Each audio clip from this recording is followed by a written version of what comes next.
एक छोटे से गांव में सावित्री देवी नाम की एक सास रहती थीं। उनका बेटा राहुल शहर में नौकरी करता था। कुछ समय बाद राहुल की शादी एक सुशील और पढ़ी लिखी लड़की नेहा से हुई।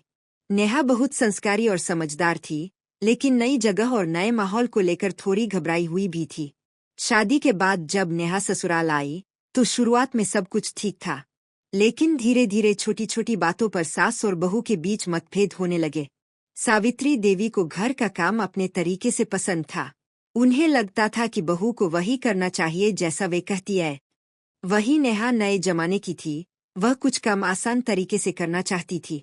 एक दिन रसोई में खाना बनाते समय सावित्री देवी बोली, नेहा, दाल ऐसे नहीं बनती, पहले तड़का लगाओ, फिर मसाला डालो।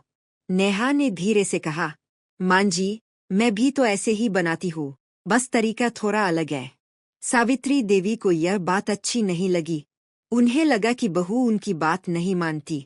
धीरे धीरे दोनों के बीच दूरी बढ़ने लगी। राहुल ऑफिस के काम में व्यस्त रहता था और घर का माहौल तनावपूर्ण हो गया। एक दिन सावित्री देवी अचानक बीमार पड़ गईं। उन्हें तेज बुखार था। नेहा ने बिना कुछ सोचे समझे पूरे मन से उनकी सेवा की। रात भर उनके सिर पर ठंडी पट्टियां रखती रही, दवा देती रही और भगवान से उनकी सेहत की प्रार्थना करती रही। सुबह जब सावित्री देवी की आंख खुली, तो उन्होंने देखा कि नेहा पूरी रात जागी हुई थी। उनकी आंखों में आंसू आ गए। उन्होंने नेहा का हाथ पकड़कर कहा, बेटी, मैंने तुम्हें कभी अपनी बेटी की तरह समझा ही नहीं। हमेशा तुम्हारी गलतियां ढूंढती रही, लेकिन तुमने आज साबित कर दिया कि तुम सच में इस घर की लक्ष्मी हो।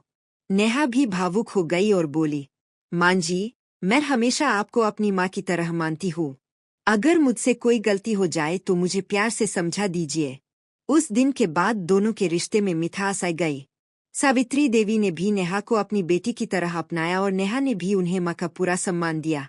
घर का माहौल फिर से खुशियों से भर गया। सीख, मोरल ऑफ द स्टोरी, रिश्ते तकरार से नहीं, प्यार और समझदारी से निभाए जाते हैं। सास बहू का रिश्ता तभी मजबूत बनता है जब दोनों एक दूसरे को समझने और अपनाने की कोशिश करें।